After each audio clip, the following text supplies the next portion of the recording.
తెలంగాణ రాష్ట్రంలో తెలంగాణ రాష్ట్రాన్ని తెచ్చినటువంటి గొప్ప నాయకుడు కేసీఆర్ గారు. ఆ కేసీఆర్ని ఎన్ని ఇబ్బందులు పెట్టాలి, కుటుంబాన్ని ఇబ్బందులు పెట్టాలి, కుటుంబంలో కూడా చిచ్చులు పెట్టి ఫ్యామిలీని చీల్చే ప్రయత్నం చేస్తూ ఉన్నారు. కాళేశ్వరం అన్నారు, ఫోన్ ట్యాపింగ్ అన్నారు, ఈ కార్ అన్నారు, రకరకాలమైనటువంటి మాటలు చెప్పి ఈ 2.5 ఏళ్లలో ప్రజలకు ఏది చేయకుండా, ప్రజలకు ఇచ్చినటువంటి హామీలు చేయకుండా ఇలా ప్రజలను మోసం చేస్తున్న పార్టీ కాంగ్రెస్ పార్టీ ప్రభుత్వం. వీళ్ళు వచ్చిన తర్వాత తెలంగాణ రాష్ట్రం, హైదరాబాద్ నగరం ఈ రోజున కనీసం అభివృద్ధిలో కూడా ఎక్కడ కూడా చేయకుండా మా టీఆర్ఎస్ పార్టీ కార్యకర్తలనే కానివ్వండి, టీఆర్ఎస్ ఎమ్మెల్యేలనే కానివ్వండి, ఆఖరికి తెలంగాణ రాష్ట్ర తెచ్చినటువంటి నాయకుడిని కూడా ఇబ్బంది పెట్టే ప్రయత్నం చేస్తూ ఉన్నారు. ఇది మంచి పద్ధతి కాదు. కాంగ్రెస్ పార్టీకి మీరు ఏదో మీ చేతిలో అధికారం ఉంది, మీ చేతిలో పోలీసు వాళ్ళు ఉన్నారు, మా ఇష్టానుసారం చేస్తాం, మా ఇష్టం మీద పిలిచిన రావాలి, ఇది రజాకాల పరిపాలన, ఇది రజాకారలాగా మేము పరిపాలిస్తాం, మీరు పాటించకపోతే మీరు తీసుకొని లోపటేస్తామన్న ఆలోచనతో మీరు ఉన్నారు. ఇది మంచి పద్ధతి కాదని తెలియజేస్తూ ఉన్నాం. జీవితాంతం మీ రాజకీయం ఉండదు, మీ అధికారం ఉండదు.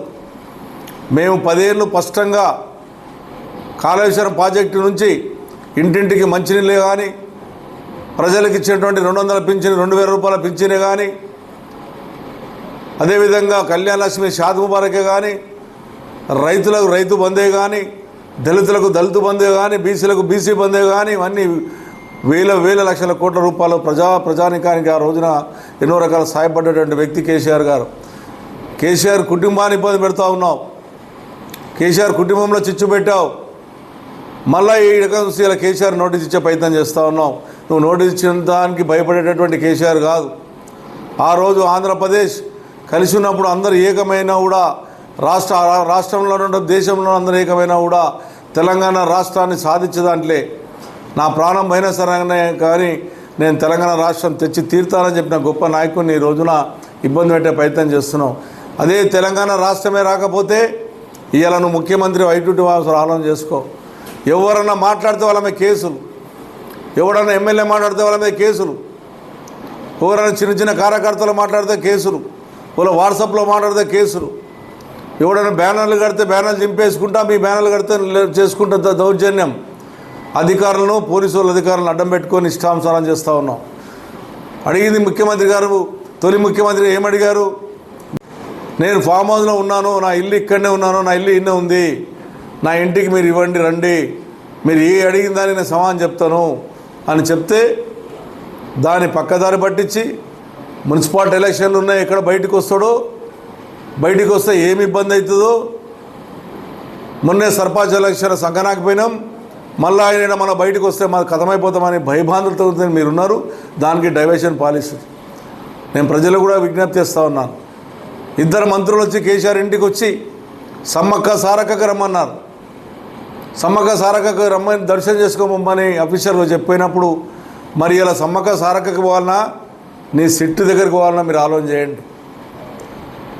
మీరు ఇచ్చిన మీ 2 మంత్రులు వచ్చి అభిజలు చెప్పారు మా నాయకుడిని, మీరు ఏడగలిచారు మా నాయకుడిని. ఫామ్ హౌస్కి వచ్చే 2 మంత్రులు వచ్చి మీరు సమ్మక్క సారక్కకు రండి అని చెప్పినప్పుడు మరి మీ సిట్టు అధికారం వస్తే తప్పేంటి? మీకు భయం ఏంటి? పక్క రాష్ట్రంలో లేడు, తెలంగాణ రాష్ట్రంలో ఉన్నాడు. మీ ట్యాపింగ్ పేరు మీద, ఈ కార్ పేరు మీద, మీరు చేసినటువంటి కాళేశ్వరం పేరు మీద ఈ 2.5 ఏళ్ళు చేసినటువంటి దుర్మార్గం అంతా ఇంత కాదు. మీరు అనుకుంటున్నారేమో జీవితాంతం మేమే ఉంటాం, మేము ఏది చెప్తే నడుస్తాను అనుకుంటారేమో. ఖచ్చితంగా ప్రజలు గుణపాఠం చెప్తారు మీకు. మీరు ఏవైతే దొంగ హామీలతో ప్రజలను మోసం చేసిర్రో ప్రజల పక్షాన్ని నిలబడతాం, ప్రజలకు ఇచ్చిన హామీని నెరవేర్చేదాకా వదిలిపెట్టాం. మీరు ఇప్పటికే 2.5 ఏళ్ళైంది, ఇంకా వదిలిపెట్టే ప్రసక్తి లేదు. ఇప్పటికే హైదరాబాద్ నగరం నాశనం అయిపోయింది, బిల్డర్లు బెంగళూరు వెళ్ళిపోతూ ఉన్నారు, రైతులు డిసెంబర్ వేసే రైతు బంధు ఇవ్వలేదు, ఇప్పటిదాకా ఫిబ్రవరి వచ్చింది, నాట్లు వేసేసి ఇప్పటికి ఇవ్వవు.